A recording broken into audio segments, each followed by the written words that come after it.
Good evening, and welcome to all of you to the September 10th meeting of the Board of Directors of the Washington Township Healthcare District. I invite you all to stand and join me in the pledge. I pledge allegiance to the flag of the United States of America and to the republic for which it stands, one nation, under God, indivisible, with liberty and justice for all.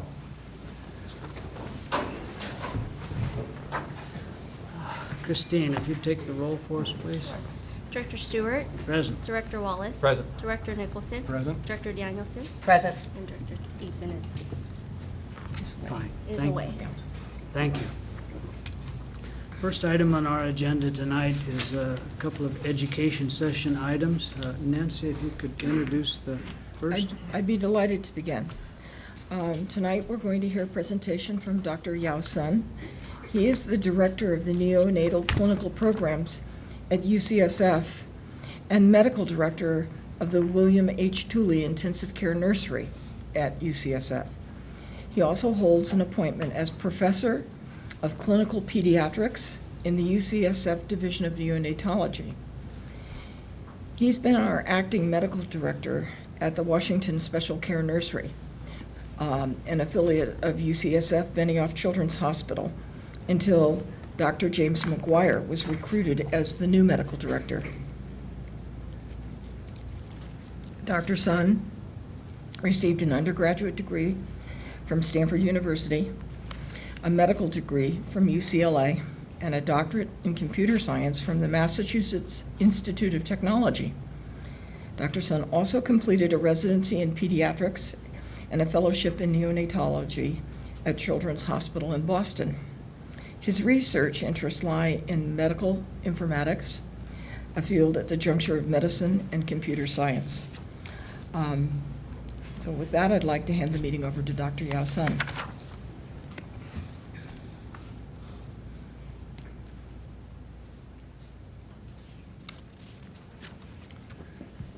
Thank you very much for giving me the opportunity and the privilege to come and speak to you tonight about the Special Care Nursery. So this is a project that's certainly near and dear to my heart, and hopefully also to all of you here in this room.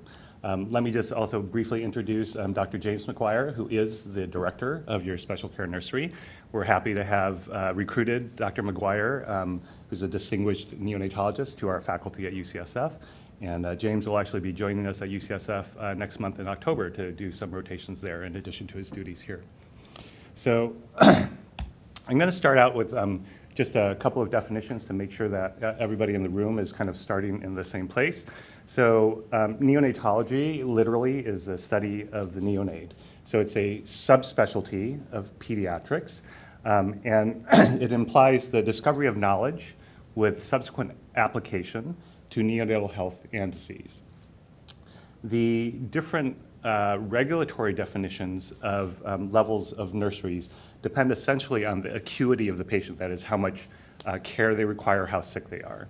So a level 1 nursery, only healthy newborn infants can be in a level 1 nursery. So any delivery service will have a level 1 nursery to help take care of those patients. A level 2 nursery, which is what Washington Hospital has, will take care of sick patients who are not critically ill. Now that sounds a little bit vague, but it essentially means patients who have respiratory distress, other illnesses. I'll give you a couple of examples in a few minutes, but don't require mechanical ventilation, don't require cardiorespiratory support. Excuse me. Level 3 nurseries take care of critically ill patients. So these are generally what people consider kind of extremely premature infants who require ventilators, who require cardiorespiratory support. And a level 4 nursery offers subspecialty care.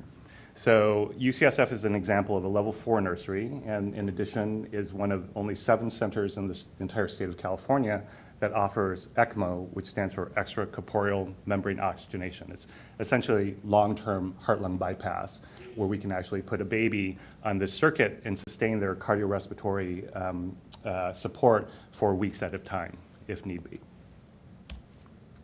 So the goal of the Special Care Nursery is to provide a comprehensive program of neonatal care that optimizes long-term cognitive and functional outcome. And this definition is actually very important to us because in the past, I'd say maybe 20 years ago, the goal was really just to have these babies survive, okay? And we've come a long way in the last just 20 years or so to the point where what we're saying is the vast majority of the babies that are taken care of in level 2 and level 3 nurseries now survive. But what we want to do now is actually improve their outcomes, and I'm going to give you an example of that. So what do neonatologists do?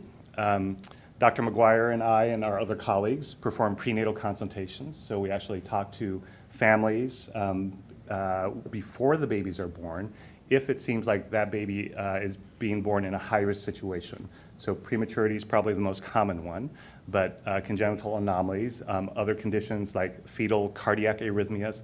So there are many conditions where the parents, prospective parents, really want to know kind of what are the possible outcomes of my baby if my baby's born soon. We go to neonatal resuscitations, so when those high-risk patients are born, or if after a baby is born it's found to be very sick, then we attend those resuscitations. We then take care of those babies once they get admitted to the special care nursery. And if the babies are too sick to be taken care of here at Washington Hospital, we stabilize them and get them ready for transport to a level 3 or level 4 nursery. Here at Washington Hospital, these are examples of some of the patients that we would take care of. So premature infants, somewhere between 32 to 37 weeks.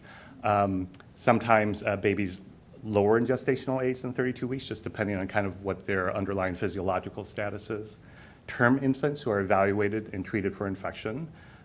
Infants with acquired health issues, so neonatal jaundice. So a baby may be born and do really well for the first day or two of her life, but then may subsequently become jaundice and may need to be admitted for treatment for that. And infants with congenital health issues, like genetic disease, trisomy 1 being one common example where those babies often don't feed very well and need a little bit of help in the first few days, sometimes weeks of life, until they're ready to go home. This is a picture of the neonatal care team. So this particular picture actually was taken after midnight on opening day of the special care nursery here. And so this shows you kind of the dedication of the team, that this number of people will actually show up at midnight just to have their pictures taken. The reason that I put family first is because we certainly all believe in a family-centric model of care. And one of the things that we're looking forward to at UCSF and to extend here to Washington Hospital is actually a new model of care that we're calling family integrated care. Unfortunately, tonight I'm not going to have very much time to talk about that, but that's to give you a kind of a synopsis. It's the idea that we actually want to teach parents and guardians to actually take care of their babies while they're still in the nursery. Okay. The other people are obviously integral to taking care of the babies, and as you all know, it takes a team to take care of any patient here in the hospital. What's the relationship with UCSF? The nursery belongs to Washington Hospital. Okay, so Washington Hospital staffs the nursery. All of the services are provided by Washington Hospital. What we provide from UCSF is the neonatology faculty. So both Dr. McGuire and Dr. Deborah Stern, who is the other full-time neonatologist. We also have another neonatologist who will work here part-time, Dr. Monica Dawson. They are all faculty members at UCSF. We have a regional cooperative agreement, which actually all community nurseries have to have with a regional center. And the regional cooperative agreement is a means where the state actually kind of ensures some quality assurance and quality improvement. So under this agreement, we provide education to both the nurses as well as the physicians. We do case reviews, and we provide the subspecialty consultation. Okay. Academic involvement, so as I said before, we come out for conferences. Certainly both the nurses and the physicians participate in various conferences that are given by UCSF, both at the main campus as well as here at Washington Hospital. We perform teaching, and actually there is a plan at some point to have medical students, UCSF medical students, coming here to Washington Hospital. And we want to include the special care nursery here as part of all our clinical institutions in terms of including the patients in clinical research. So to kind of ground this and to talk about one of the special missions at UCSF, I'm going to talk about a baby that could very well have been born here. and kind of the general care, neonatal care of this baby. So this is actually a full-term baby where the mother was found approximately 4 hours prior to delivery to have a pretty high fever, a little bit over 101 degrees. And subsequently, just a few minutes before the actual delivery of the baby, under fetal monitoring, the baby was found to have a decrease in the fetal heart rate, so what we call fetal bradycardia. So this fetal bradycardia was so concerning that the mother then went to an emergency cesarean section. Okay. The baby emerged without any detectable heart rate, without any detectable respiratory effort, and very limp or hypotonic. The pediatricians who were there at this particular hospital initiated a resuscitation, so they were called when the crash cesarean section was called, and performed the resuscitation that they needed to do. The first heart rate that the baby had spontaneously was at 15 minutes of life. The first initial respiratory effort that the baby took was about 20 minutes of life. Okay. So I would say as recently as 10 years ago, if I were taking care of this baby, I would be having a very, very serious talk with the parents immediately after this about how grim this baby's prognosis was and what little we could do to affect that prognosis. Okay. But things are different now. So the incidence of birth asphyxia, which is one of the problems that this baby would face, the main problem this baby would face, it's somewhere between 1 in 1,000 to 4 in 1,000 term infants. Okay, so it's not that uncommon. So with the birth rate that we have here at Washington Hospital, this might end up being anywhere between 1 to 4 babies a year. Approximately 15 to 20% of these babies will die despite everything that we do. Okay? And up to 25% of the survivors will exhibit permanent neurological deficits, including cerebral palsy, mental retardation, learning disabilities, epilepsy, or seizure disorders. Okay. So one of the things that's changed in the last 10 years is that we now have a therapy called therapeutic hypothermia. That's where we cool the patients down. So this therapy came out initially of human experience with things like near drowning and cold water, then progressed into basic scientific studies, and then to animal studies, and finally to human trials. This has been shown to improve outcomes in moderate cases of acute birth asphyxia. So in the very severe cases where the patients die despite everything that we do, it's not going to improve their outcomes. In the very, very mild cases, it may or may not have actually that great an effect. The great thing about this is that this therapy can actually be initiated at the birth hospital. So we can actually start the cooling as soon as the baby's born here at Washington Hospital. And then it can be maintained during transport by our transport team, where we actually perform what we call active cooling and monitoring. And then further management at the level 4 nursery. One of the things that I would say also is that we've developed a set of protocols to help, again, at the referring hospitals that we call neuroprotective strategies. So there are things like certain guidelines for maintaining blood pressure, for maintaining blood sugar levels, for maintaining actually oxygen and carbon dioxide levels, among other things. So at UCSF, we've created what we believe was the world's first neonatal neurointensive care nursery. Okay? So this nursery, we call it the NICN for obvious reasons, is a combination of various modalities that all come together to help treat patients like this.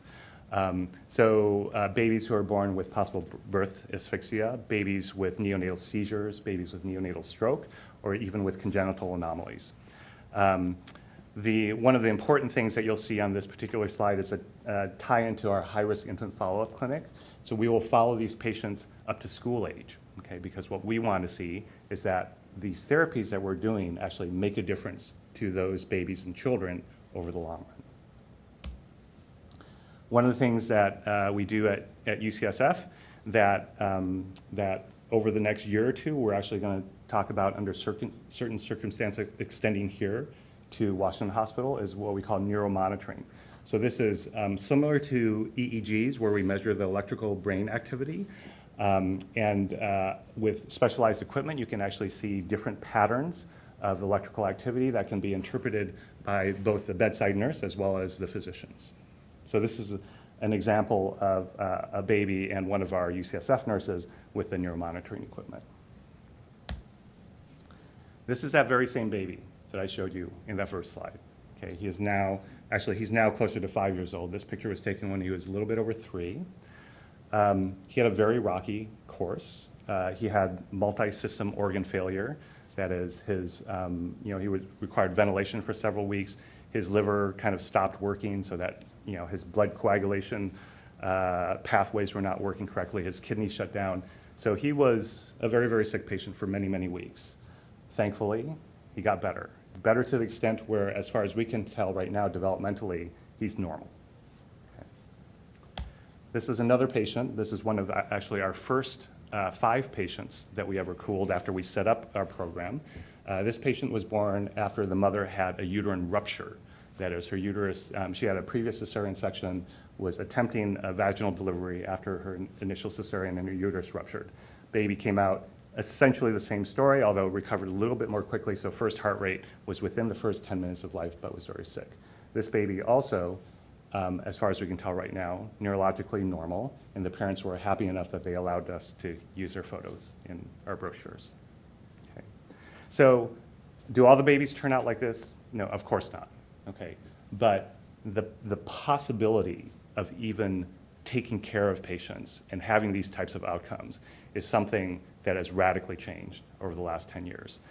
We're continuing to do both basic science research as well as clinical trials. So right now we're in the middle actually of a clinical trial of a therapy that was developed in one of the UCSF laboratories that was again tested on animal models of ischemic injury. And we're now in a multi-site clinical trial in babies to try to see if that new therapy will add to the hypothermia therapy that we already do. So in conclusion, we are so happy to be affiliated with Washington Hospital. So when we first started talking to people here, it was apparent that you already have in your labor and delivery suite, but in particular, a world-class operation. You're operating from an area of strength. And what we hope to bring in terms of our affiliation here is, as I said, this educational and teaching opportunities, clinical research opportunities, and continuing implementation of these innovative care protocols. And we hope that this relationship will be fruitful all the way around. So, thank you very much. Thank you. Questions that? Thank you very much, Dr. Sun. I, for one, am thrilled to death to have you here. It's a wonderful, wonderful thing. Thank you. In the number of months that this has been in progress, I've heard nothing but positive remarks about the care there and about the personnel. And it's wonderful to have you here. Well, so let me give thanks to where it's due. As I said, you started out with actually a fantastic nursing staff, which we were fortunate to retain, I think, over 85% of them or so. And then the respiratory and pharmacy groups and nutrition groups, so all the staff here at Washington Hospital have just really stepped up and made this, integration of the transition really as smooth as it could be. It's nice to have a mutual relationship that has gone so well. Yes, we're really happy about it, so thank you. Are there any other questions or comments from the board? No. Thank you very much. Thank you. We'll now have our second education session. Yes, it's my pleasure tonight to introduce Patty Crone. She is a principal in the Rona Consulting Group and has been a nurse for more than 35 years and a healthcare executive for more than 25 years. Patty has years of experience in implementing the Toyota production system in the healthcare setting. Patty currently works with healthcare corporations, medical centers, and hospitals to improve the management of such areas, such as their EDs, their operating rooms, their nursing departments, their supply chain management. She is a student of Chihiro Nakao of Japan and former senior vice president and clinic administrator of the Virginia Mason Medical Center in Seattle, Washington. The reason why I have invited Rona to our hospital is what I feel is a profound need to begin to adopt the methodology of Lean to help our hospital become a lower cost provider. I believe that it's in the best interests of all the residents of the district and the patients that utilize this hospital, that we achieve expertise in this discipline.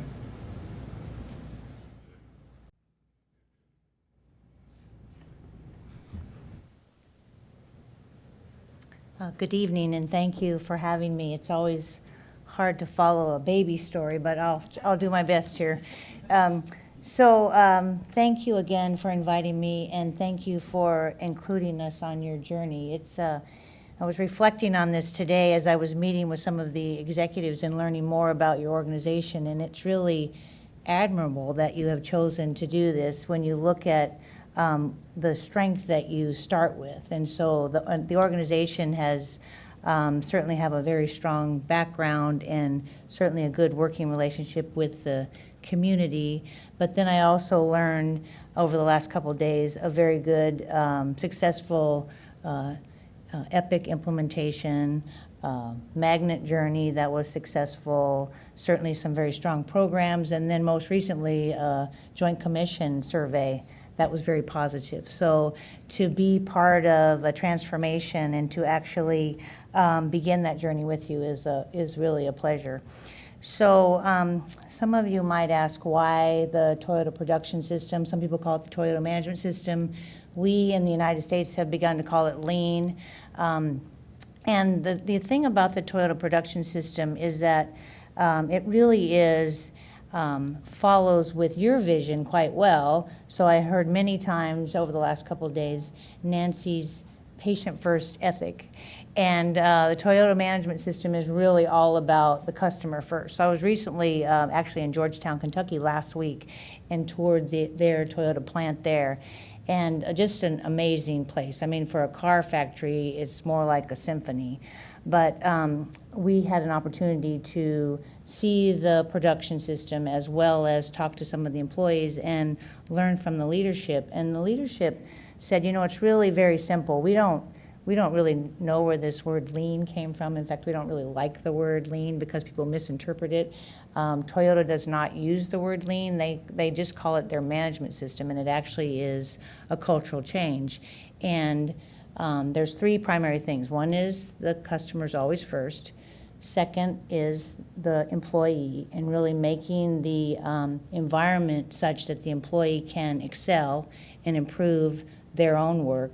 And then finally is really an organization that is stable, and the company actually comes third.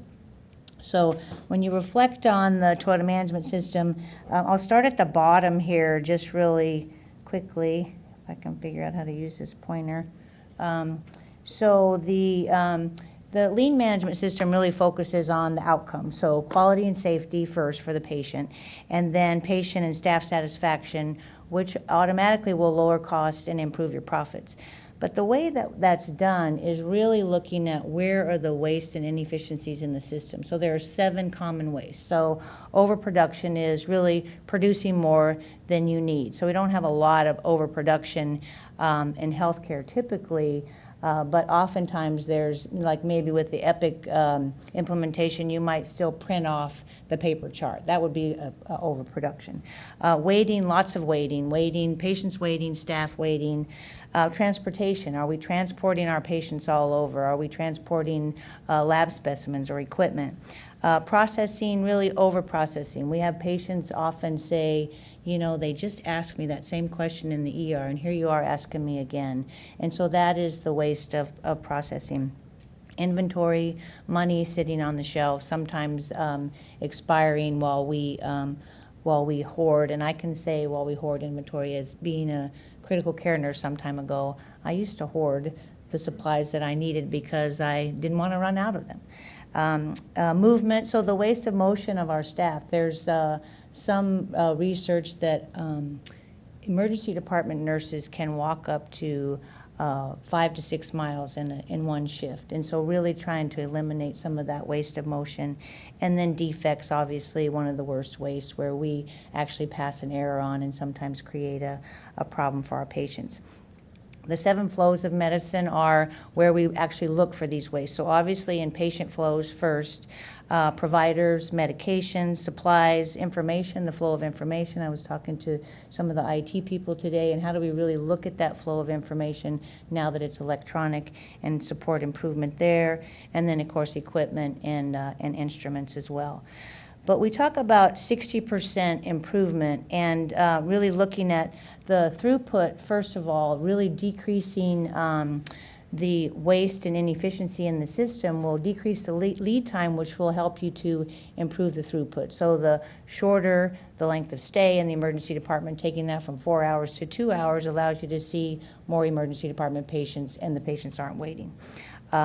Defects reduced, space reduced, inventory obviously reduced, and that all allows you to improve productivity and reduce costs with the ultimate goal at the top of a 0 defects. So this is really validated in industry. Lots of improvements in, we say 60%, but certainly up to 75%, reducing costs, improving flow, decreasing defects again, inventory reduction, space, and lead time reduction. So lots of improvement in industry, and we are certainly starting to see that in healthcare over the last 10, 15 years as this has been adopted in healthcare. So Nancy mentioned that we actually are from Virginia Mason. Many of us in our company are, certainly Mike Rona, thus the name Rona Consulting. He was the president there.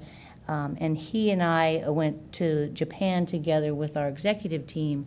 And while we were there, we made a decision that we really needed to adopt this system as our management system at Virginia Mason. So we thought we were patient first, but we recognized that many things that we did were really around the doctor or the nurse or making sure the radiology equipment was kept busy as opposed to around the patient. So we made a commitment to patient first. Made a commitment to a new management system, that this is a philosophy. It's not a new flavor of the day or the initiative of the month, but it really is a management system that we adopted, and we called it the Virginia Mason Production System. Creating a safe environment for our people to improve. So really, it is really about the people on the front line that have really good ideas, come to work every day, working in processes that we have developed over time that could be full of waste, and they've got ideas for improvement and they want to help with the improvement work. Implementing the stop the line, so patient safety alert system, so anybody feels comfortable in saying there's a near defect here, a near miss, a medication problem that's about to go down the line, and they're comfortable in stopping that. Rewarding innovation, creating a prosperous organization, and then of course leadership accountability, which is sometimes the hardest part, recognizing that we have to change. It starts with me as a leader, and I have to change how I do my work. So Virginia Mason back in 1999 was losing about $17 million a year, so we were in bad shape. And we were, actually our bond covenants were actually at risk. And today, well 2011, they had a $33 million bottom line, and today they're doing even better than that. FTEs reduction, and that reduction was really based on not doing layoffs, not doing RIFs, but actually looking at where can we shift FTEs as we do improvement work, and where can we move them to places where we've improved our volumes, and then also recognizing that we had a lot of temporary staff, so that temporary staff wasn't needed, or as people retired or left the organization, we didn't replace them. But we made a decision that if we're going to do improvement work and we're going to ask people to improve their work, that we couldn't put their jobs at risk. So we made a no layoff decision for things related to lean. Quality, 7 years in a row, Virginia Mason has had the Leapfrog Quality Award. Our professional liability premiums went down over 40%, and that's because our environment was safer. We had fewer incidents that happened, and then as a result, fewer lawsuits. Length of stay reduction up to 10%. Fall reduction, 50%. We had a central line infection rate at 0. RN time with patients increased, doubled, 34% to 66%. So more time at the bedside, which means better patient satisfaction and improved care as well. And then our vacancy rate went down to 3%. In fact, we were quite proud at the time. We had somewhat of a nursing shortage, and we had one of our model lines, our cancer center, that actually had a waiting list for nurses that wanted to work in that department. So since then also, in some of the work we've done over the last several years as the Rona Consulting Group, we've had significant gains in clinical areas. You can see here on this slide access gains. So for example, in the OR, when you decrease the lead time by simple things like starting on time, decreasing the turnover time between cases, this corporation actually had added 6 hours a day, which, that's several, that's 2 or 3, maybe 4 cases a day, depending on the case, which significantly impacts the bottom line. Inventory reductions, capacity gains. In the ER, for example, the defect rate of diversion, so an ER having to close because they've got long wait lines, or the OR that doesn't start on time and delays patients and patients wait. And then those all result in revenue increases. One of the things I would point out to you also is there's administrative value streams that we call them the white collar, if you will, value streams, but revenue cycles. So improving coding and information and authorization can actually improve your revenue, improve your days revenue outstanding, and decreasing the lead time. Patient safety as well, really looking at from when we have an event, a patient safety issue, until it's actually resolved so that we're sure it won't happen again. And then the facilities design, I heard some discussion ahead of time about a new building. I hate to even bring this up, but we actually worked with one organization who had their design for their new building when we started doing lean with them. They hadn't broken ground yet, but we actually looked at how they could improve some of the flow through their cancer center was one of the areas. And they actually saved $7 million by decreasing the square footage by 15% in their new building. And then just finally, I'll just talk a little bit about leadership's lessons learned. And first and foremost, you have already recognized that it's time for a change. You've had a lot of stability, but there's a lot of uncertainty in the economics going forward in healthcare in general. And so it is time for a change. And it's really looking at the right process will give you the right result. So this is about improving the process, improving the flow through your organization. Customer first, which you're already well known for. Having a vision, and having that vision be a long view. So recognizing this isn't a quick change, it's not going to happen overnight, but with a commitment to zero defects and really respecting your workers and understanding that they need to be involved in the improvement work, and they've got really wonderful ideas. Staying focused. I heard today about so many initiatives that you're involved in, and so many important initiatives. And so how do we help you stay focused and focused on continuous improvement? Because that's what it's really about, is continuous process improvement through eliminating the waste and going to see. So I heard today that there's many people that have been here a long time, and sometimes people get used to doing things a certain way. And so how do we really get those outside eyes to really go and see and understand where the opportunities are? And it's really remarkable when you learn to look at things in a different way and really understand where the opportunities are, standing back and looking and seeing where the waste and inefficiencies are, and understanding that it's really not about scarcity or doing things with less, but actually improving so that you can do more. And quality is a strategy. It's not an initiative, it's a strategy. It's how you do your work. And then maybe two of the most important is constancy and courage. So staying focused, staying constant, and having the managerial courage to lead and continue to have a leadership cultural change. So it's really building a management system to match your vision, and it's an incremental change. We talk about this baseball is a game of hits, right? Everybody wants a home run. You want to be there scoring all the time, and it really is about a game of hits. It's about incremental change and staying focused on that change. So as we begin this journey, we will start with the leadership team. So this is about educating the leaders to support their people. And we'll start that education in October, and then we will do some selection on where do we want to focus our initial, we call value stream, looking at a process flow, whether it's the bill going through the revenue cycle or whether it's the patient going through the ER. And we'll begin there and really understand where the opportunities are, and then do some continuous improvement workshops. So this is Kaizen, and I show this to you because it really is two Japanese kanjis put together. The top one is Kai, and Kai just simply means to change, and then Zen, as you all know, is make it better. So Kaizen is just change for the better. And so you've taken a bold step in saying we want to use this management system to change and change for the better. So thank you for that. And discussion or questions? First of all, thank you. Thank you. It's nice to have you here again. Nice to see this again. We're anxious to get busy and get it done. Are there any questions from the board? No.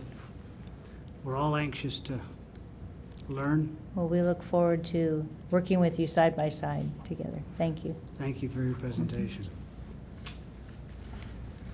I'd like now to consider the minutes of August 13, 18, 25, of August 13th, 18th, and 25th of 2014. Do I have a motion on that? So moved. A second? Second. I have a motion and a second. Is there any discussion on that at all? I think not. Good. Christine, if you take a roll call vote on that. Director Stewart, Aye. Director Wallace. Aye. Director Nicholson. Aye. Director Danielson. Aye. That motion passes. We'll now have our communications section of the meeting. We'd like first our oral communications. I understand we'd like to hear first from Nina Clymer from SAVE. If you'd approach the microphone here, be anxious to hear from you. Yeah. Okay. Thank you for the opportunity to address the board, guests, and the community this evening. SAVE, better known as Safe Alternatives to Violent Environments, mission is to strengthen every individual and family we serve with the knowledge and support to end the cycle of violence and to build healthier lives. So why am I here talking about SAVE? It's not because of the bombardment of news on domestic violence, but it is timely. I would like to talk about October. October is Domestic Violence Prevention and Awareness Month. And like many domestic violence organizations around the state and around the country, SAVE will be recognizing this month with some special events that we'd like to share with you and share with the community. We'll lead off with our annual Eye Opener Breakfast, which is our 12th Eye Opener Breakfast on September 26th. And this year it will be at the Newark Doubletree Hilton, and I think better known as the Hilton. And we will be celebrating community. We're fortunate to have as an MC Tim Riley, who is with the Umpqua Bank. And our guest speaker is Clarice Liu, who's a captain from the Fremont Police Department. And we invite all of you to join us September 26th from 7:30 to 9 a.m. in the morning. We're grateful to Washington Hospital Health System and to our community for over 38 years of support. And we're grateful for all of those who help us in helping the victims of domestic violence. With October, moving more into October, we also have our visual planned. It is going to be at a local faith organization. It'll be in October, and the date has not yet been set, but we invite you all to join us and to look at our website for more information. In addition, I'd like to also mention our recently opened Empowerment Center. It serves local victims of domestic violence, and we will be starting classes in October, Friday morning yoga, a 7-week self-empowerment group, a one-time workshop on stalking and protecting oneself from technology abuse, a women's health and wellness class, and we'll continue on with our individual counseling and our very popular drop-in support groups. Again, we're very thankful for all of your support, and we invite you to join us in acknowledging October as Domestic Violence Prevention and Awareness Month. Thank you. Thank you, Nina. You do a wonderful job over there. It's a great, great organization that has done some wonderful things. And it certainly is timely. We'd like now to have our written communication from Dr. Lunny, our Chief of Staff. Okay, I want to present the medical staff credential action items. We have 23 new appointments to present, many of whom are pediatricians or neonatologists who will be taking care of the children in our special care nursery. The first physician is Kevin Bauer, MD, cardiologist. Next is Dennis Bouvier, DO, internal medicine. Walter Chang, MD, internal medicine. Eric Chen, MD, radiology. Amir Daskar, podiatrist. Lubna Hussein, MD, emergency medicine. Michael Harmon, MD, radiation oncology. Sunita Kaiser, MD, pediatrician. Amy Kane, MD, obstetrics and gynecology. Rishi Kapila, MD, internal medicine. Simon Kim, MD, urology. Kirk Lin, MD, gastroenterology. Becky Luo, MD, internal medicine. Bhavna Malik, MD, infectious disease. David Miller, MD, infectious disease. Tushar Ranchod, MD, ophthalmology. Andrew Saunders, MD, pediatric hospitalist. Anamika Sharma, MD, pediatrics. Stacy Solt, MD, emergency medicine. Alan Spira, MD, emergency medicine. Deborah Stern, MD, pediatrics, neonatology. Soheil Sood, MD, pediatrics. And Francis Wong, DO, anesthesiology. And we have 5 physicians with temporary privileges who I just mentioned also, who are new appointments as well. But that'd be Dr. Hussain, Dr. Ranchod, Dr. Spira, Dr. Stern, and Dr. Sood. And then for reappointments, Dr. Sarkis Benny Paulson, family medicine, ambulatory status.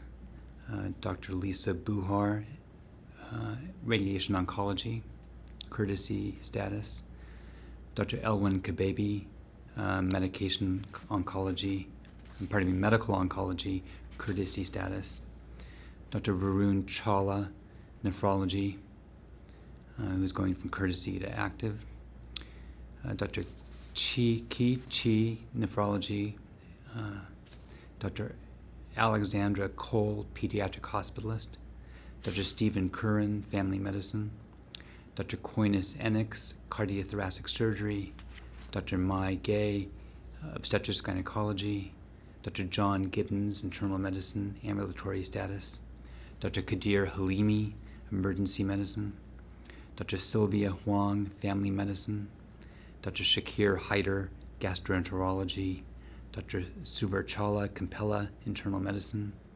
Dr. Koi Lam, in emergency medicine. Dr. Ricardo Molina, orthopedics, provisional status. Dr. Kavita Raj, hematology, oncology. Carrie Robertson, PA. Dr. Vandana Sharma, medical oncology. Dr. Allison Slack, obstetrics gynecology. Dr. Arun Srivatsa, gastroenterology. Dr. Shalini Sundar, nephrology.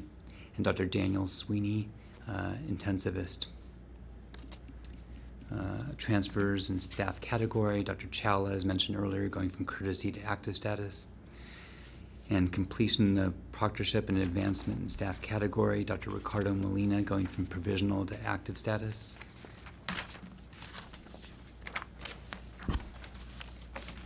And that's it. Longest list we've seen in a while. It's nice to be able to do that. Need a motion on accepting that, and a second? Second. Good. Any discussion, questions? All in, I'm sorry. I still want to move directly to a vote. Christine, you get to ask for a roll call vote again. Director Stewart. Aye. Director Wallace. Aye. Director Nicholson. Aye. Dr. Danielson. Aye. Aye, that motion passes. We'd like now to have our service report. Gail, it's always nice to have you here. Thank you. Well, in light of the recent earthquake in Napa, there was a need to update our Service League Disaster Committee list. One member on the present list had relocated out of our area, and a new member needed to be found. And with one phone call, I was able to find a willing replacement. This disaster list is a phone tree. Should a disaster occur, key members are notified that they are to contact people on their list to see if they are available to come to the hospital in uniform to help in any way. Specific instructions are relayed as to where they are to report and who they need to contact for further instructions. We will be having a test run to be sure that we will be well prepared should a disaster occur. The gift shop is holding a Halloween drawing with 4 whimsical Halloween items to be given away. Tickets for the drawing are $2 each, 3 for $5, 8 for $10. So come by the gift shop and for a chance to win one of these prizes. They're really cute. That's it. Thank you. Thank you, Gail. Back to Dr. Lunny for our medical staff report. Okay. We currently have 546 members of our medical staff. It is growing. 331 active members, 88 provisional members, 31 courtesy, 3 consulting, 68 ambulatory, and 3 administrative. We currently have 29 applications in process right now. And then finally, I'd like to acknowledge the passing of one of our medical staff members, Dr. Ed Whalen, who passed away last month. He had the distinction of being the longest serving member of our medical staff.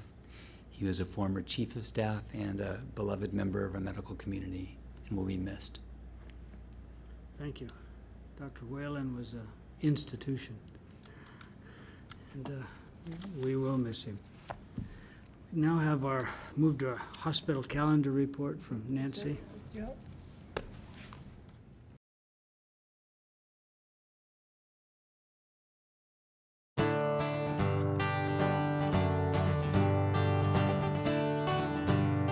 Past health promotions and outreach events. The 2014 Central Park Summer Concert Series concluded on August 14th. Washington Hospital was the co-presenting sponsor. The concerts were held at the Central Park Performance Pavilion. Washington Hospital provided health information and health screenings during the 6-week concert series. Representatives from the intensive care and respiratory departments provided education and information at the final concert for the series. On August 26th, Dr. Jason Van Tassel, ear, nose, and throat specialist, presented treatment options for sleep apnea. 26 people attended. On September 2nd, as part of the Stroke Education Series, Dr. Ash Jain, cardiologist, and Doug Van Houten, RN, presented Stroke Prevention and Other Disease Processes and Healthy Lifestyle. Be smart and avoid stroke. 7 people attended. On September 4th, as part of the free Diabetes Matters Education Series, Cynthia Hunter, RN, presented the Diabetes Domino Effect, ABCs. 16 people attended. On September 8th, Dr. Victoria Liebhardt, gynecologist, presented Restoring Balance. This was the first session of a 4-week stress reduction program. 20 people attended. upcoming health promotions and community outreach events. On Mondays, September 15th, 22nd, and 29th, from 7 to 8:30 p.m., Dr. Victoria Liebhart, gynecologist, will be presenting the remaining 3 sessions of the Restoring Balance program, a 4-week stress reduction program. On Tuesday, September 16th, from 1 to 3 p.m., Dr. Jason Van Tassel, ear, nose, and throat specialist, will be presenting Relief from Sinus Issues. On Wednesday, September 17th, from 12:30 to 1:30 p.m., as part of the Healthy Knowledge at Noon series, Dr. Vandana Sharma, oncologist, will be presenting Lifestyle and Cancer, What Can You Do to Reduce Your Risk? On Tuesday, September 23rd, from 6 to 8 p.m., Christy Caracappa, Health Insurance Information Service Coordinator, will be presenting Navigating Your Insurance Coverage with Covered California. On Saturday, September 27th, from 8 to 11 a.m., the HERS Breast Cancer Foundation will host the Keep Abreast 5K and 10K Run, Walk, and Health Expo. The event will raise funds for breast cancer programs and services. On Wednesday, October 1st, from 10 a.m. to 12 noon, Christy Caracappa, Health Insurance Information Service Coordinator, will be presenting Medicare Updates for 2015. This seminar will repeat on Tuesday, October 7th, from 6:30 to 8:30 p.m. On Wednesday, October 1st, from 11 a.m. to 2 p.m., the Washington Hospital Lab, along with Washington Township Medical Foundation, will be participating in the City of Fremont Health Fair. The lab will provide cholesterol and glucose screenings, and WTMF will provide blood pressure screenings. On Thursday, October 2nd, from 7 to 8 p.m., as part of the Diabetes Matters series, Michelle Heading, RN, and Diana Jaycox, RN, will be presenting CDE, When You Care Too Much, Giving the Right Kind of Support to a Loved One Who Has Diabetes. On Sunday, October 5th, from 11 a.m. to 5 p.m., the Tri-City Area Rotary Clubs will host the annual Rotary Chili Cook-Off. The event raises money for local charitable organizations, including Tri-City Rotary Clinic, Life Elder Care, Washington on Wheels Mobile Health Clinic, and the Hope Project Mobile Clinic. On Tuesday, October 7th, from 9 a.m. to noon, Washington Hospital will participate in the City of Newark 15th Annual Senior Resource Fair at the Silliman Activity Center. Also on Tuesday, October 7th, from 10 a.m. to noon, Christy Caracappa, Health Insurance Information Service Coordinator, will present Medicare Part D prescription drug coverage. This seminar will repeat on Wednesday, October 8th from 10 a.m. to noon. On Tuesday, October 14th, from 5 to 7:30 p.m., Washington Hospital will host the annual Think Pink Breast Health Awareness event. The event will feature a health fair and expert speakers on breast health topics. The Washington Hospital Healthcare Foundation Report.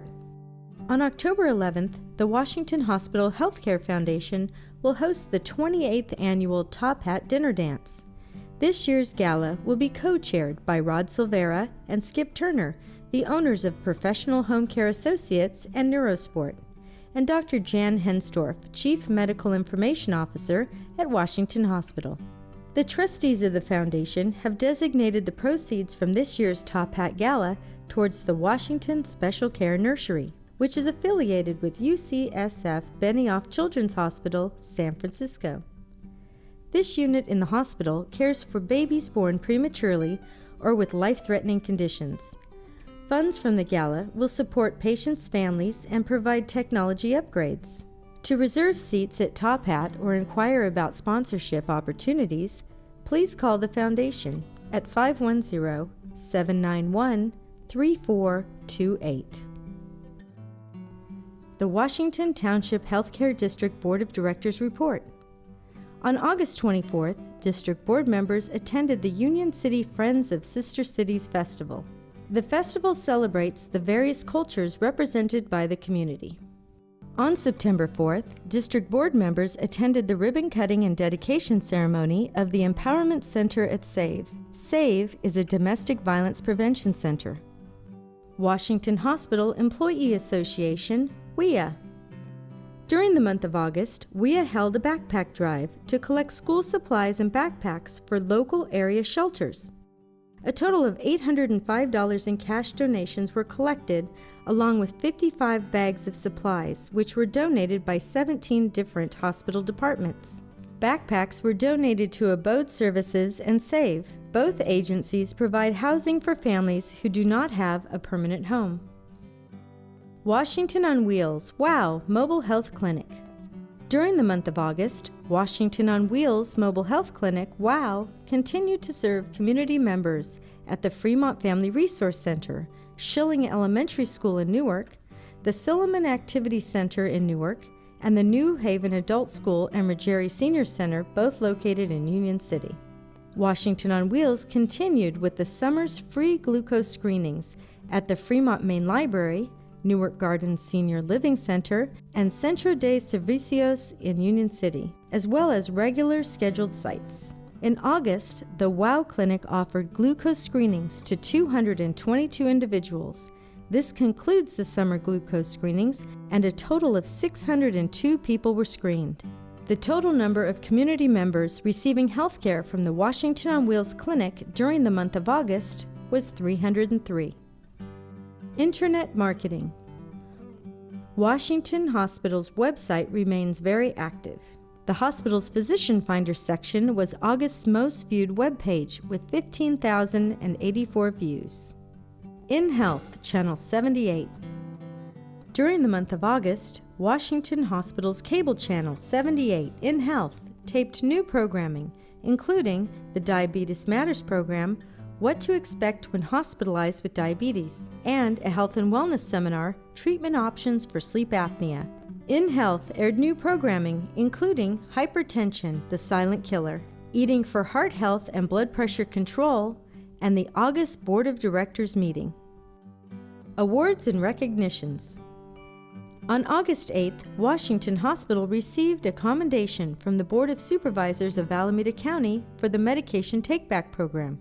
Washington Hospital and Washington Township Medical Foundation clinics have provided a safe, convenient, and responsible way for the community to dispose of prescription drugs, while also educating the general public about the potential for abuse of medications. Washington Hospital has disposal sites at both the main hospital and in Washington West, and Washington Township Medical Foundation has disposal sites at their Warm Springs, Newark, and Nakamura Union City clinics.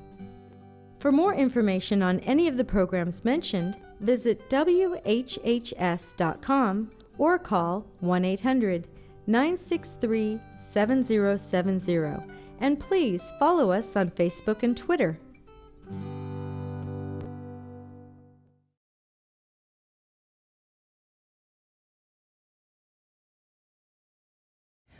This is a great month, particularly notable for our Joint Commission survey.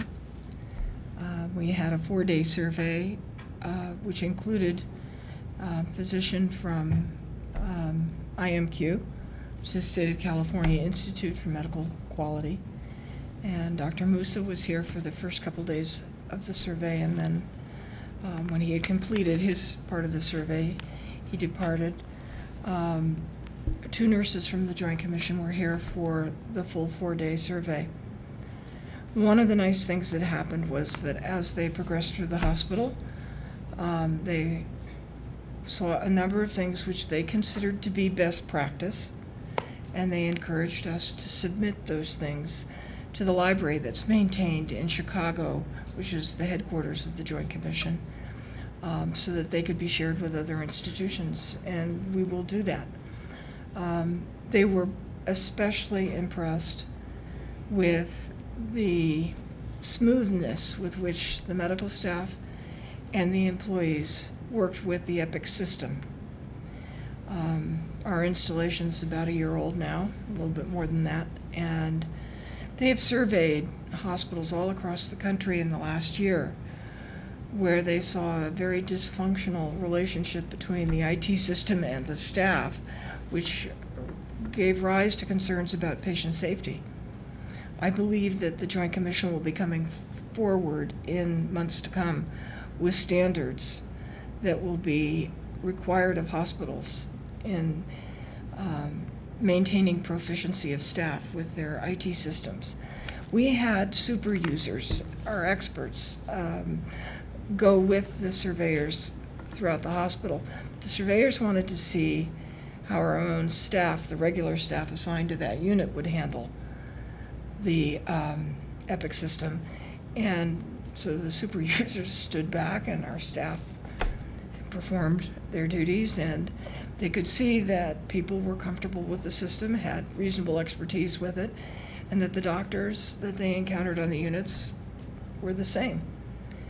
And they let me know that in the last year, 50% of the hospitals they had surveyed were given conditional accreditation because of concerns around that, and they thought that our hospital was exemplary and very successful, and they complimented us for that success.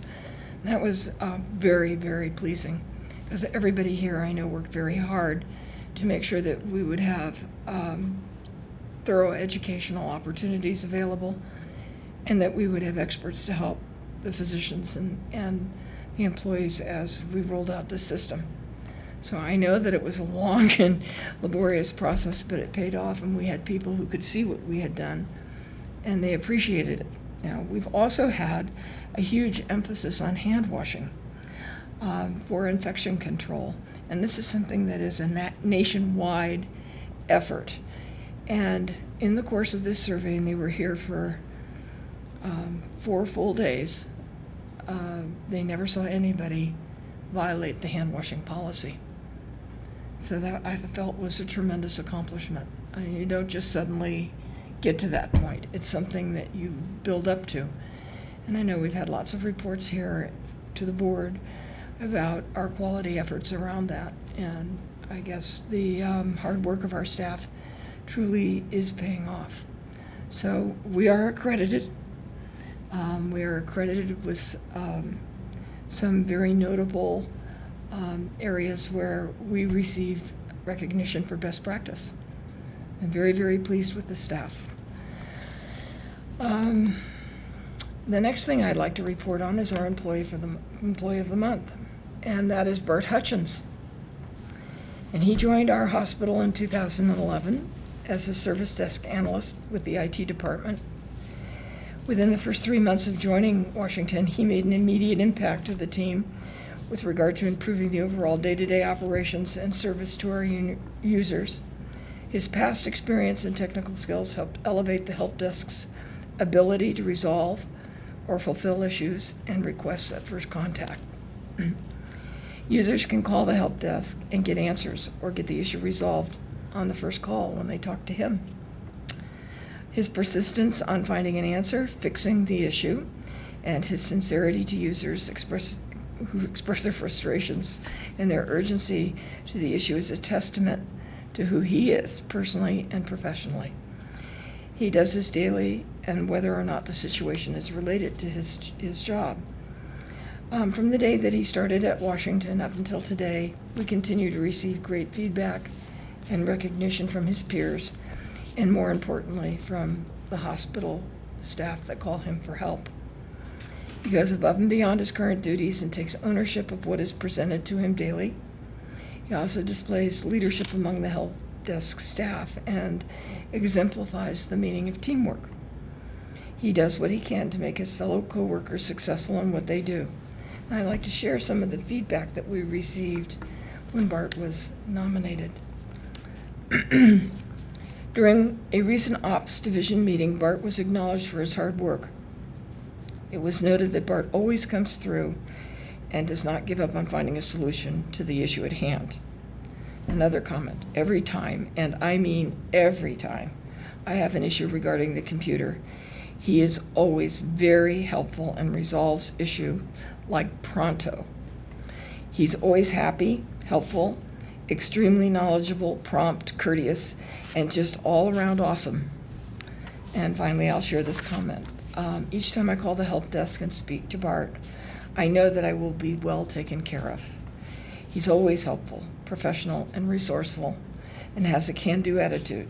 He goes the extra mile to make sure my issues are resolved. So with great pride, I present Bart to the board.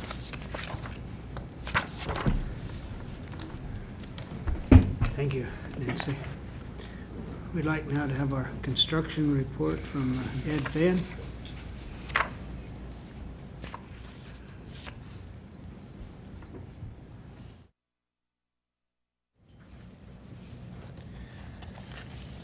Thank you, Dr. Stewart. So the first part of my report, I'd like to give the staff report on the Morris Hyman Critical Care Pavilion project. There's a request at the end of the meeting in the action section to take action this evening, and we need to go into the record on staff report on this project. So get comfortable, and I'll give you my report. In November 2004, the Washington Township Healthcare District voters approved Bond Measure FF, which authorized the improvement and expansion of the Washington Hospital Facilities Master Plan. We'll call that Phase 1 of the master plan. In November 12th, voters approved Bond Measure Z, which authorized additional funds for the Facility Master Plan construction program. Phase 2 of the Facility Master Plan includes the Morris Hyman Critical Care Pavilion, which will house expanded emergency, critical care, intensive care, and surgical care facilities, called the Replacement Hospital Project, or just the project. The project is subject to OSHPD jurisdiction. OSHPD is widely regarded as a strict state supervisory agency with high standards for enforcing seismic safety plans and specifications, and having the mandate that hospital construction meet seismic standards to withstand earthquake forces and maintain operations following earthquake events. Hospital construction is unique not only in the degree of oversight and supervision by OSHPD, but also in the nature of the design and construction required to meet seismic safety standards and the intent and goals of the seismic safety laws, including the structural and non-structural elements within hospitals, which places a premium on coordination of the design and construction of interior mechanical, electrical, plumbing systems using techniques known as or such as BIM, which is Building Information Modeling. In the autumn of 2012, Washington Hospital Healthcare System published its request for proposals for the replacement hospital project construction manager / general contractor, known as the CMGC contractor. Swinnerton Builders, Hensel Phelps Construction, McCarthy Construction, all submitted statements of qualifications in October of 2012. Washington Hospital requested and received additional SOQs and proposal price submittals from Swinnerton, McCarthy, and Hensel Phelps in January of 2013. In March of 2013, Washington Hospital awarded the CMGC contract to Hensel Phelps as the lowest responsible proposer. The CMG contract award and contract methodology was based upon, in part, the unique nature of hospital construction and the unique role of building information modeling. The construction budget was $220 million, and the project completion date was in 2017. The CMGC contract required Hensel Phelps to perform the work in 2 phases. First, pre-construction with a fixed fee, and the second part was construction. The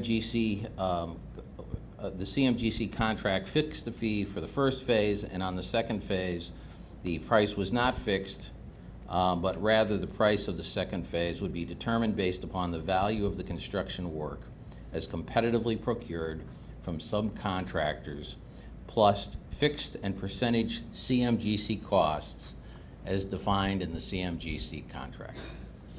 The pre-construction phase required Hensel Phelps to perform constructability reviews and coordination reviews, cost estimating and scheduling, generate subcontractor bidding interest, and prepare bid packages and bid the project scope of work to trade contractors.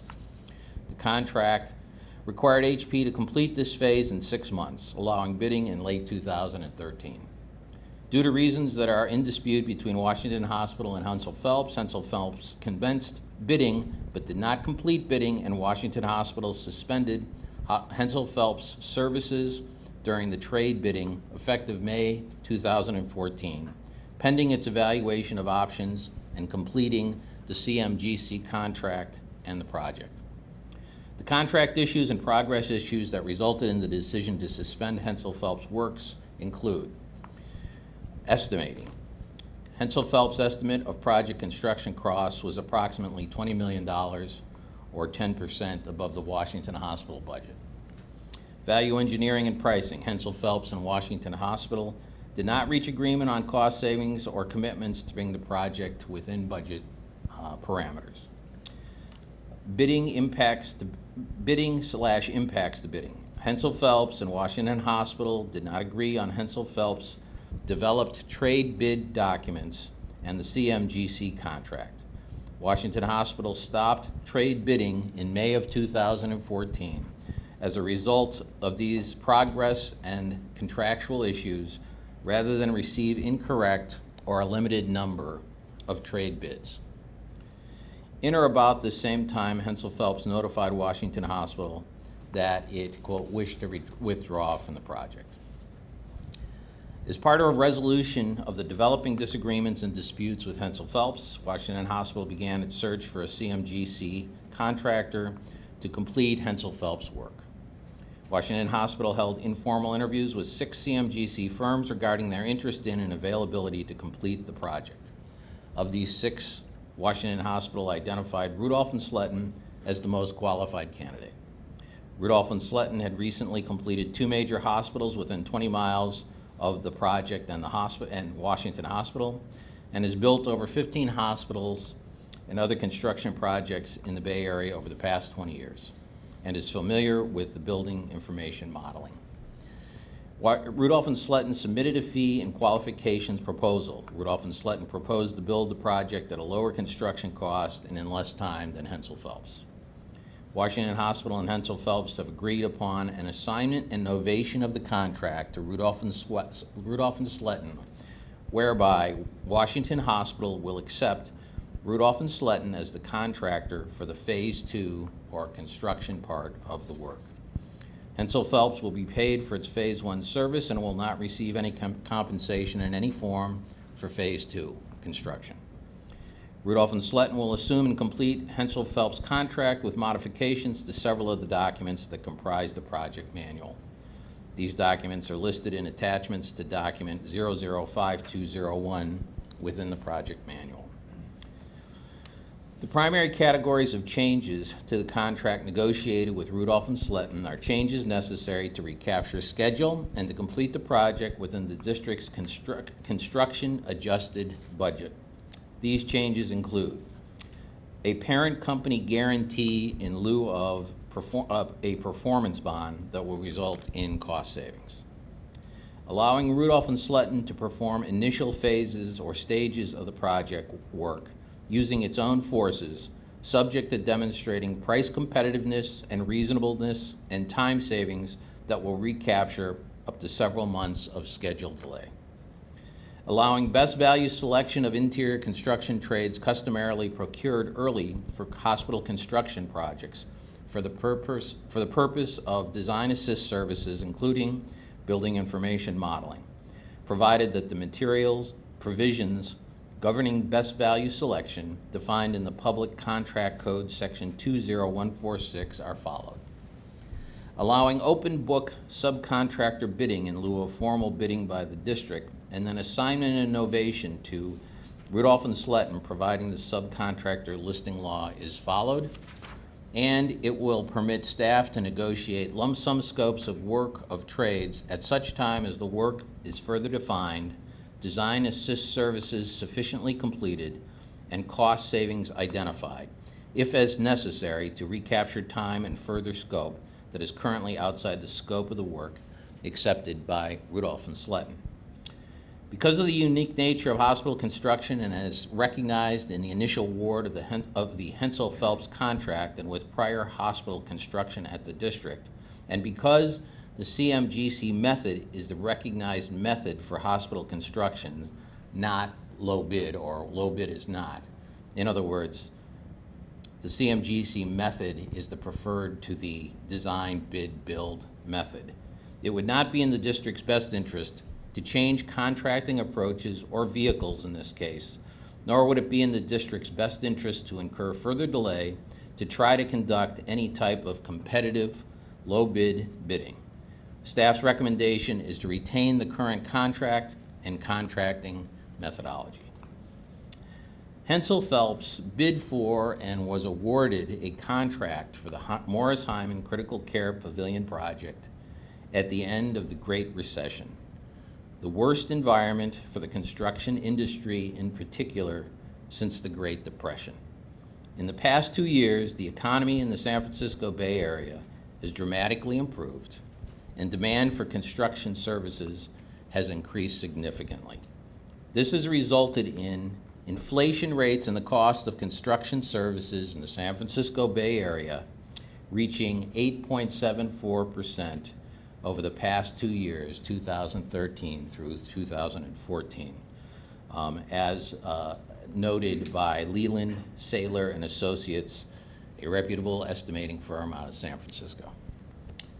So, our request for authority today is that Washington Hospital's management requests the board to authorize it to execute the following actions. 1, enter into the assignment and novation agreement with Hensel Phelps and Rudolph and Sletton in the form that we had provided to the board earlier. Negotiate with Rudolph and Sletton final revisions to document 005201 agreement, attachments and other documents as may be necessary to implement the intent of the attached form of the agreement and resolution 1148, which you will have in front of you later this evening.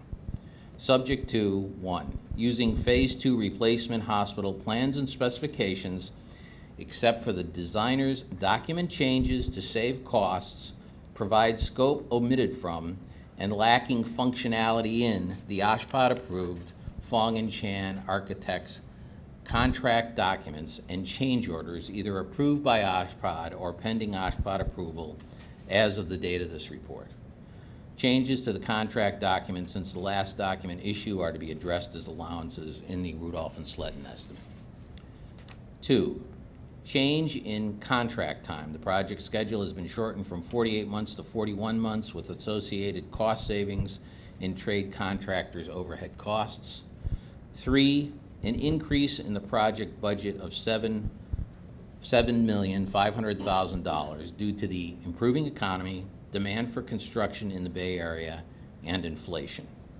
4, using existing general condition and Division I specifications, except as modified by the parties through negotiation, primarily to reflect the fact that Rudolph and Sletton will perform limited pre-construction services. And 5, commercial negotiations over agreement pricing and potential incentives. So tonight we have the resolution before you that basically mirrors the staff report.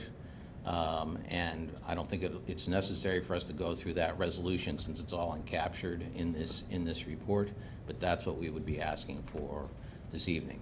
Are there any questions about the Hyman Pavilion or anything I've said today? I think, Ed, with your long and detailed and quite good summation of all of that and explanation of the history of that, I think it'd be appropriate for us to go ahead and vote on that motion right now, while it's fresh in everybody's minds is what you've given. I'd invite any comment from the board on that at this point. Well, I think it's clearly in the best interest to move forward as recommended through the staff report. We have Dr. Halimi here sitting in the audience, and I know he's anxious to have a new ER. I think all of the patients who are using our current facilities would relish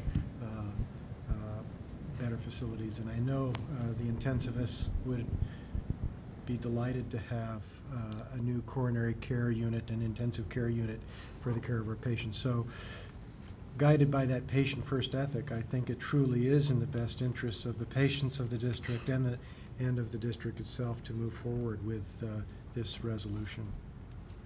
We sincerely appreciate, Ed, the work of staff on this. This has been a very challenging issue. And it needs to be said that you and other staff members and on that have been exemplary in getting this accomplished. And I think with Dr. Nicholson, this is a very, very good thing, an important thing, and it allows us to move forward much more rapidly than in any other way we could have done this. And it appears in every respect to be fully, thoughtfully worked out. Thank you for that. Are there any other comments from the board? Mr. Wallace, if you'd present that action item. Mr. President, I move for the adoption of resolution number 1148. This is a resolution to authorize the Chief Executive Officer to execute the assignment and novation agreement with Hensel Phelps and Rudolph and Sletton, effectively changing the construction manager, general contractor of the Morris Hyman Critical Care Pavilion to Rudolph and Sletton. Second? We have a motion and a second on that item. We need to ask if anybody in the audience wants to comment. I appreciate that. And are there any comments from the audience on that? Any public input on this item? There being none, I think we're prepared to vote. Christine? Director Stewart, Aye. Director Wallace. Aye. Director Nicholson. Aye. Director Danielson. Aye. That vote is unanimous. And thank you, Ed, for your work on that. Just have one other quick thing I want to go over. Another item later on for action is the parking garage. And I wanted to show you the final renderings of what has been approved by the City of Fremont and what we will be moving forward with pending your approvals today. The main thing that's been changed is this is the part of the garage that's facing the BART station, and there's been a change out. It used to be that this was all concrete, and at the Planning Commission's request, these have been changed to metal panels here, colored metal panels. And in this section where it looks opened, there is wire guardrails. So it changes, which is what they wanted, was a change to the monolithic, what they termed the monolithic look of the garage. This is the view from Bart Way, and this is the view from what will be the Morris Hyman Pavilion, which will be directly across from this. The colors should match the colors that are currently on the main hospital. There's a cream and a beige that go together. That would be the match there. This is not a new color scheme. And the signage would match the signage that we have currently. So I just thought you should be aware that's what you'll be voting on. Thank you. In those renderings, I think it was important to point out that the helipad is on the top of that building, which is a very nice thing. I'd like now to have our quality report from Mary Boron.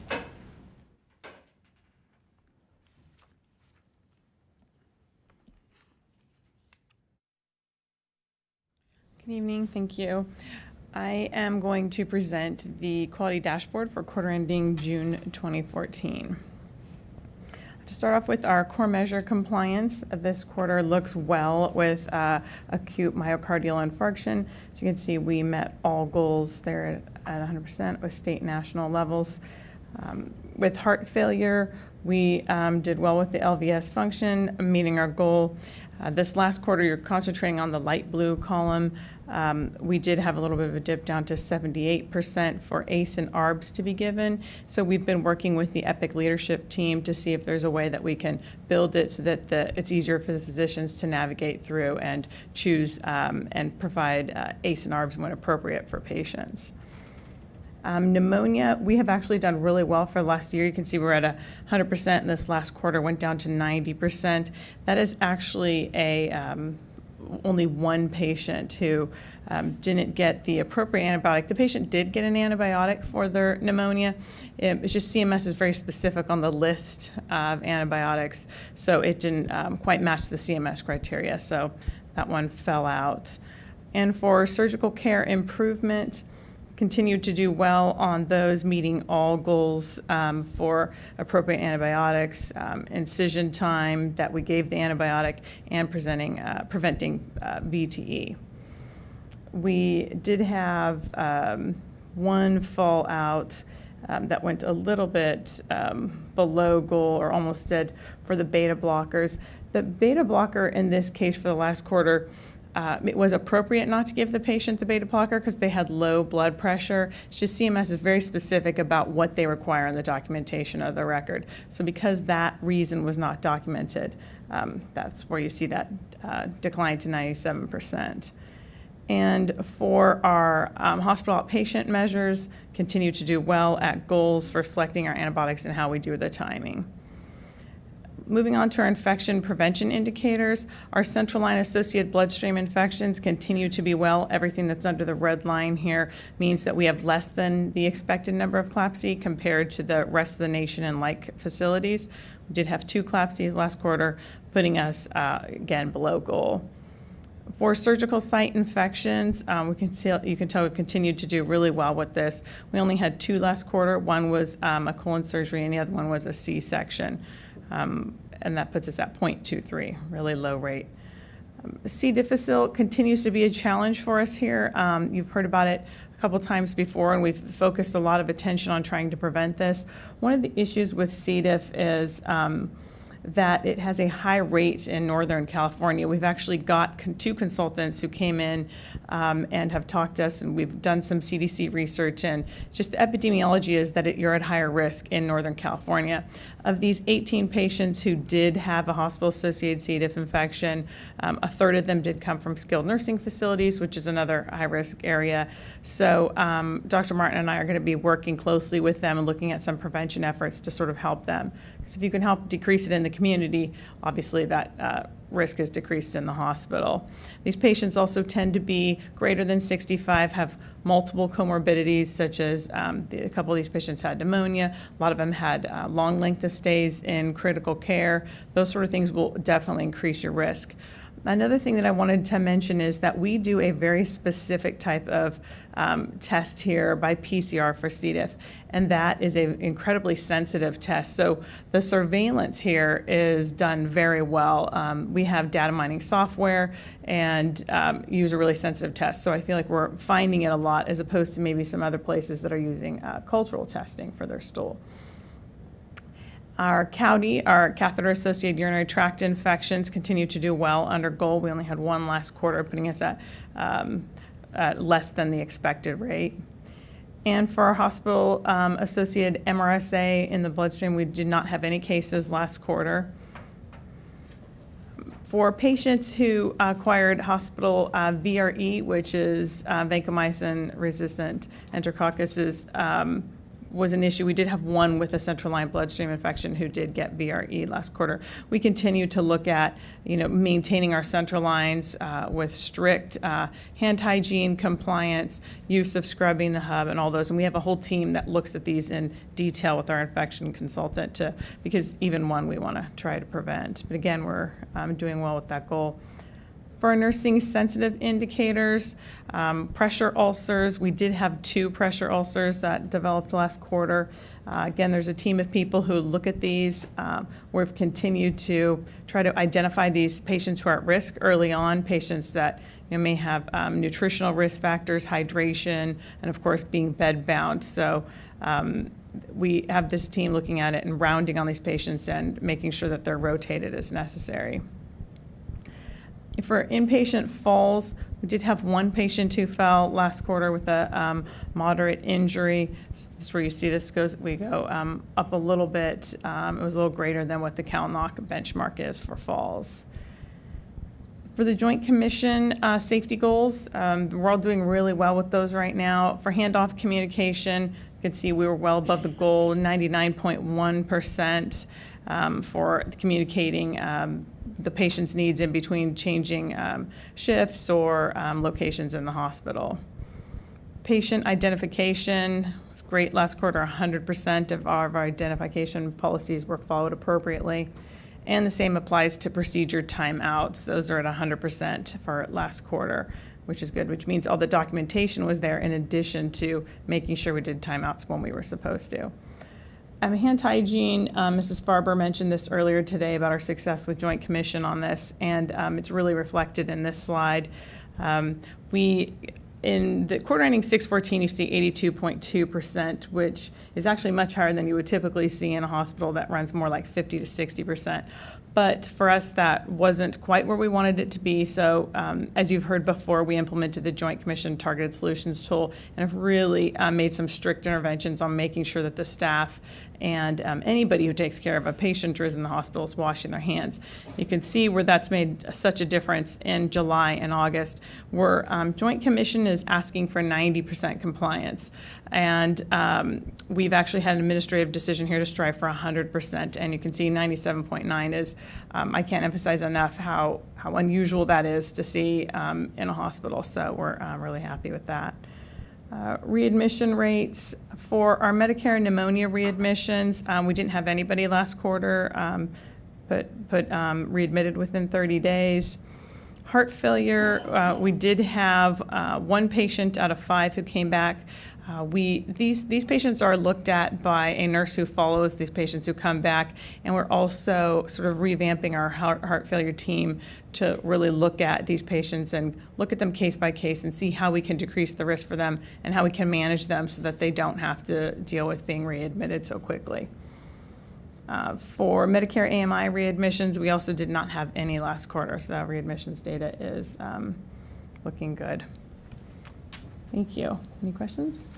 Thank you, Mary. Thanks. Any questions from the board? Appear to be none. Thank you.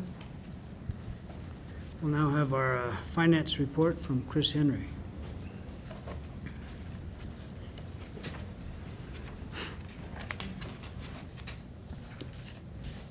Good evening. Tonight we will be looking at Washington Hospital's operational and financial results for July 2014, the first month of our fiscal year 2015. We'll jump right into statistics. Our average daily census for the month was pretty close to budget at 144.6. Admissions were 3 above budget at 925. We had 4,483 patient days. We expected 4,481, so pretty close on patient days for July. Outpatient observation days for the month were 5 above budget at 253, and our average length of stay was slightly above budget at 4.93 in July. Looking at our utilization, our case mix index for the month actually came in lower than we expected at 1.452. We had 136 deliveries in July. We'd expected 140. Surgical cases were 2 above budget at 336. That includes our joint replacement cases that were 6 below budget at 95. Neurosurgical cases were 3 above budget at 28. And our cardiac surgical cases were 1 below budget at 8. Cath lab procedures for the month, very close to budget at 557. We had expected 559. Outpatient visits for July came in 19 below budget at 7,521. And our emergency room visits were about 2% above budget at 4,451. Quick look at our cath lab activity. No real large changes here. We did have a little bit more cardiac activity in the month than we've seen, and you see that reflected in our numbers, but pretty stable cath lab activity overall. Productivity for the month. Productive FTEs came in 9.2 below budget at 1,165.8. We had 205.7 non-productive FTEs in July, giving us total FTEs 6.2 below the budget at 1,371.5. Our FTEs per adjusted occupied bed for July came in a little bit below budget at 6.67. Moving into the numbers, total patient revenue for the month came in 4.5% above the budget at $165,082,000. However, our contractuals for the month came in higher than budget at 76.83. We did have a high percentage of government-sponsored patients in July, So we ended up with net operating revenue about 1.6% above budget at $38,411,000. Operating expenses for the month came in about $75,000 over budget. That was driven in a number of areas. We did, our salaries and wages were over budget for the month, even though our FTEs were slightly below. We did have some overtime, largely driven by preparations for Joint Commission, so that drove those numbers up. Benefits, however, came in below budget and really offset that variance, so our total labor costs ended up actually about $23,000 below budget in July. We had favorable variance in supplies, pro fees and purchase services, about $95,000 over budget. Saw that largely in medical fees, and our provision for charity and bad debt really coming in about 4% above the budget, really tracking with that revenue number that was 4.5% above budget. So really the bad debt and charity pushed our total expense number above budget. So we ended up July with an operating loss, actually about $500,000 better than we had expected at $306,000. Non-operating income, again, now this is our GASB look at these. This is the way we present our non-operating income for our audited financials. Came in about $455,000 less than we expected at $1,163,000. We did see a $425,000 unrealized loss in our investment portfolio, driving that variance largely. So we end the month with a total bottom line of $857,000, about $82,000 above the budget of $775,000. Take a quick run through the FASB presentation of our financials, and this is the way to remind folks that the financial markets tend to look at us. The operating bottom line stays the same at $306,000. We pull out our unrealized loss on our investments and our tax revenue, which supports the debt service on our general obligation bonds, and we end up with non-operating income from a FASB perspective of about $282,000 and a total bottom line pretty darn close to break even. So are there any questions on the July results? Appear to be none. We can move to the operations report. You're talking about the preliminary results for August. We saw 935 patient admissions that resulted in an average daily census of 129.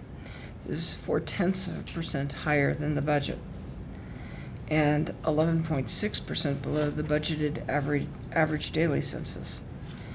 Our high and low census ranged from 153 down to 105. Outpatient observation equivalent days of 278 did come in higher than the budget. We had budgeted them at 245. The average length of stay for adults and children in August was lower than budget. It came in at 4.34. This is lower than July's average length of stay of 4.93. Our budget had anticipated an average length of stay of 4.86. The birthing center was very busy. We saw 183 deliveries in August compared to a budget of 165. Newborns also totaled 183 for the month. By comparison to August a year ago, it's a fairly good result. A year ago, we had 160 deliveries, so it's an improvement. In surgery, for the month of August, we had 341 cases. They came in 2 cases below the budget. Cardiac surgical cases were 3 below the budget. Neurosurgical cases were 2 below budget. And joint replacement cases were 2 above budget. All general surgery cases were above budget by 1. Inpatient surgical activity was below budget by 1 case.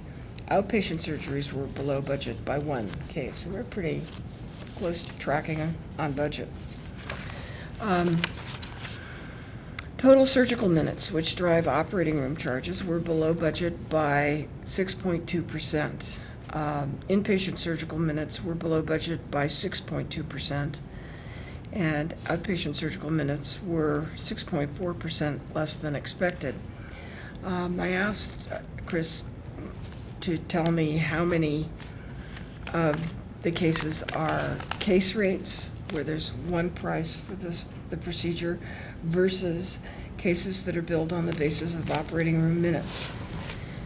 87% of the surgeries are based on case rates. So the operating minutes, which used to be the basis of revenue for an operating room, are really not particularly pertinent for the majority of cases.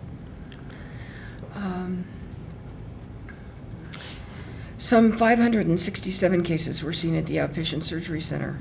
We had budgeted 602.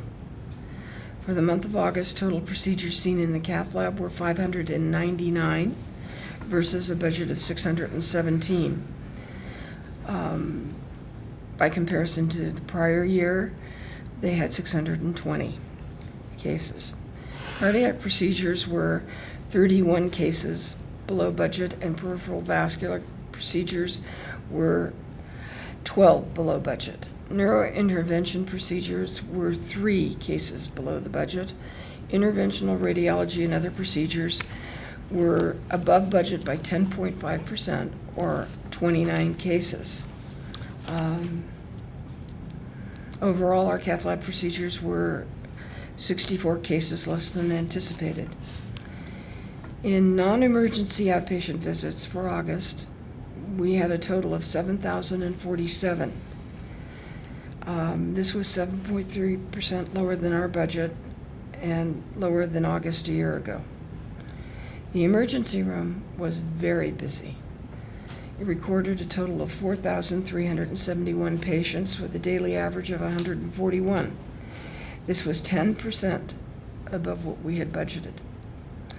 The Washington, Warm Springs, Newark, Nakamura, and Ohlone clinics saw approximately 3,752 patients during August, 9% more than the budget. So our total system emergency room clinics visits for August are coming in at 8,123 compared to the budget of 7,416.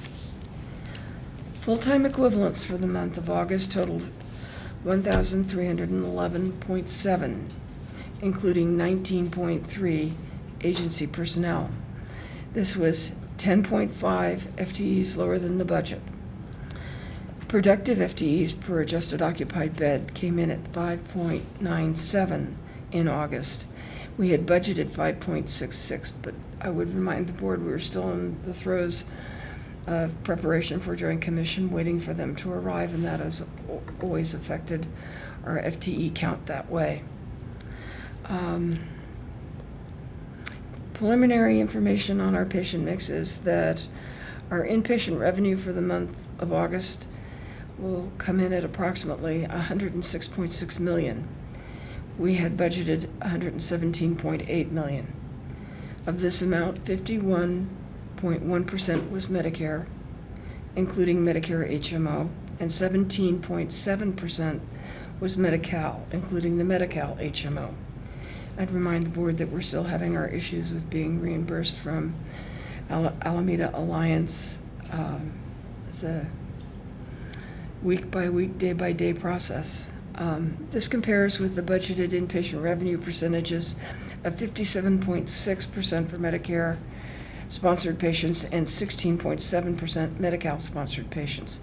Our total government program revenue for August was 68.8% of total revenue. We had budgeted it at 74.3%. So where was the difference? In a very positive place. Our PPO patients came in at 25.4%, and we had expected only 20.1%. And that's a big relief financially for us. Let's see, where are we? We went over all that. Inpatient revenue for the month was under budget by 9.5%. under budget by 11.2 million, or at least that's what we're projecting. The inpatient revenue variance is due to lower census, which drove lower utilization of ancillary services. Our outpatient revenue was higher than budget due to the increased activity in the emergency room and cath lab. So in August, we had 523 less inpatient days than we had anticipated. Surgical cases were below budget by 2. Cath lab procedures below budget by 17. Outpatient visits were below budget by 7.3%, and ER visits were 10% higher than anticipated. Clinic visits for the month were above budget by 9%, or 310 visits. Total paid FTEs came in below the budget by 10.5 for the month and below the last 12 months average. FTEs per adjusted occupied bed were above budget. Inpatient charges for the month were below budget by approximately 11.2 million. Outpatient charges are higher than budget by approximately 4.7 million. Total hospital charges for August are likely to come in somewhere around 6.5 million below the budget. On August 31st, there were 161 days cash on hand. Total days revenue and accounts receivable at August 31st was 69.1. Those days revenue and accounts receivable excluding Medi-Cal are at 68.4. Days in accounts receivable excluding Alameda Alliance was 61.19. During the month of August, $724,751 of charges were approved or are pending for charity assistance. And I would remind the board that basically we're trading Medi-Cal reimbursement for what we formerly were providing in the form of charity assistance because of the increased registration of patients in the expanded Medi-Cal program the state is providing.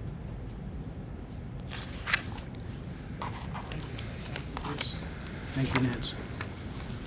We're now prepared to move ahead with our action items for the evening. Mr. Wallace, if you'd present item A.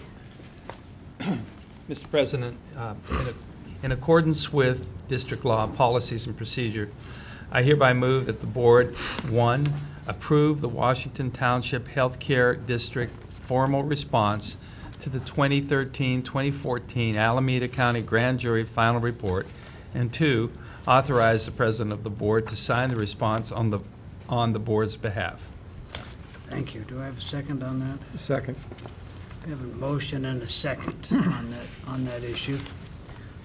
This is a very, very important issue that we're considering tonight. A number of months ago, both Nancy and I appeared before the Alameda County Grand Jury to present items that they were interested in knowing about our hospital. We appreciated that investigation. We appreciated the things that they presented to us, and they have asked that we respond to that, and this letter that we're considering tonight is a response to that. And I want to I spoke about this last month, but I want to reassure again the district residents that this grand jury inquiry had nothing to do with patient care within the hospital. In fact, that same report, or same report from the grand jury stated that this hospital provides state-of-the-art medical care to the community. What this report entailed is many things having to do with open meeting laws and the Brown Act and many of those other issues related to these board meetings and some of the other issues in the hospital. I'd like at this point to ask if there is any public comment on this report and on the response that the hospital is giving to that report. It seems as though there is no public comment on that.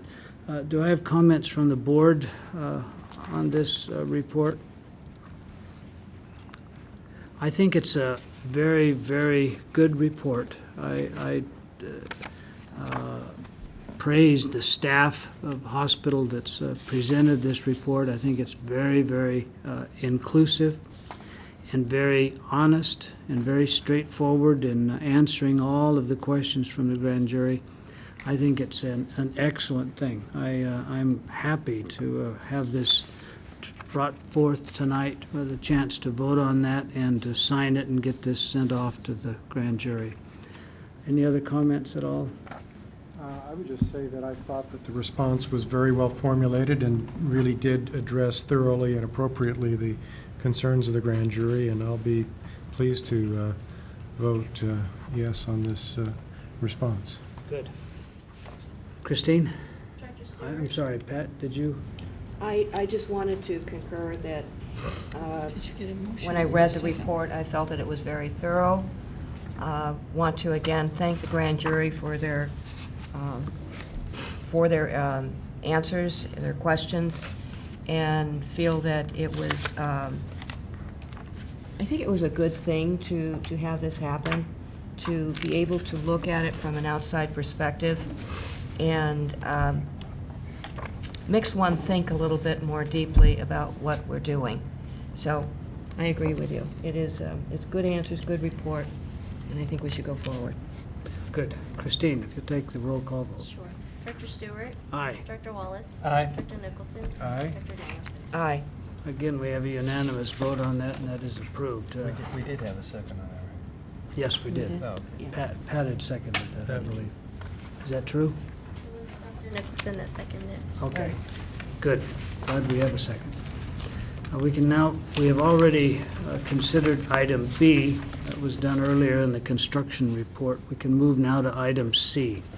Mr. President, in accordance with district law, policies, and procedures, I move the Board of Directors accept by minute motion the additional budget for the parking garage construction project and resolution number 1128 for an amount not to exceed $2,485,974 and approve the Vance Brown construction bid of $18,253,504. The BART building will be bid at a later date. Do I have a second? Second? We have a motion and a second. Ed has covered that item, or Ed Fan has covered that item earlier. This is the parking garage that we saw the nice pictures of, and the helipad. And the BART building will be the BART Police Building. Yes, and part of this arrangement was that we've worked out an arrangement with BART to provide space in that building and an additional area there for their police. So it's a nice thing to be able to work that out. Any other comments from the? Good. Then Christine, if you take a vote on that. Director Stewart. Aye. Director Wallace. Aye. Director Nicholson. Aye. Director Danielson. Aye. Thank you. That also is unanimous. It's nice to be able to move ahead with that project. That'll be a nice thing. Item D. Mr. President, in accordance with district law, policies, and procedures, I move the Chief Executive Officer be authorized to enter into the necessary contracts and proceed with the purchase of the hardware, software, and implementation services of the Secure File Transfer Project for a total amount not to exceed $63,540.32. This is an approved project in the 2015 capital budget. Second? We have a motion and a second. Nancy, if you'd like to. It is very simply stated a way to improve security for our electronic health record. We transfer files between our hospital and vendors and business partners outside our secure network, and doctors in particular. To mitigate or eliminate this risk, we have recommended to the board that we get a secure file transfer product provided by GlobalScape. It's a multi-layered security solution that implements the highest level of security for data storage and retrieval, authentication, and firewall transversal. transversal. It is something that I think is essential for us to have now that we have all of our patient records in a computerized system. And every day we read about security breaches, and I think we owe it to our patients to provide them with the greatest level of security that we can. I agree completely. It was going through my mind as you were talking about that. Every day it seems as though someone has breached some system. Yeah. In this area here, we're talking about very, very sensitive issues with patients. Yeah. Any other any comments on that from the board? We're ready for a vote then. Christine? Director Stewart, Aye. Director Wallace. Aye. Director Nicholson. Aye. Dr. Danielson. Aye. Good. We can move now to item E. Mr. President, in accordance with district law, policies, and procedures, I move the Chief Executive Officer be authorized to enter into the necessary contracts and proceed with the purchase of the equipment and installation services for a bi-directional signal amplifier for a total amount not to exceed $110,000. The purchase was not included in the fiscal year 2015 capital budget. Second? We have a motion and a second. Nancy, if you'd like to explain a bi-directional signal amplifier, which is really an antenna. Yes, it's an antenna. Thank you. We had a multi-agency disaster drill in the spring of 2014, and part of that drill included an active shooter drill on our campus. And we conducted this in conjunction with the Fremont Police Department. And during this exercise, we became aware that police radios don't transmit in our underground utility tunnels that we have now that link our central utility plant with the main hospital, and the second tunnel that will link the central utility plant to the new hospital building that you've just given us permission to proceed with building. I think that it is essential that the police be able to be in contact by radio wherever they are on our campus, and this is the solution to that problem. The total cost for the installation of this equipment is $110,000. It wasn't included in our budget, but I feel very strongly that the district has to support the police department in this fashion, and I would request the board to make this allocation out of budget. Thank you. Any discussion on that? Christine, we're ready for a vote. Director Stewart. Aye. Director Wallace. Aye. Director Nicholson. Aye. Dr. Danielson. Aye. That motion Thank you. passes. And that concludes our action items for the evening. And concludes the open session of our meeting tonight. We'll now adjourn to a closed session. Thank you for your attendance. We reconvene this meeting to an open session and announce that no action was taken during the closed session. There being no further business here this evening, this meeting is adjourned.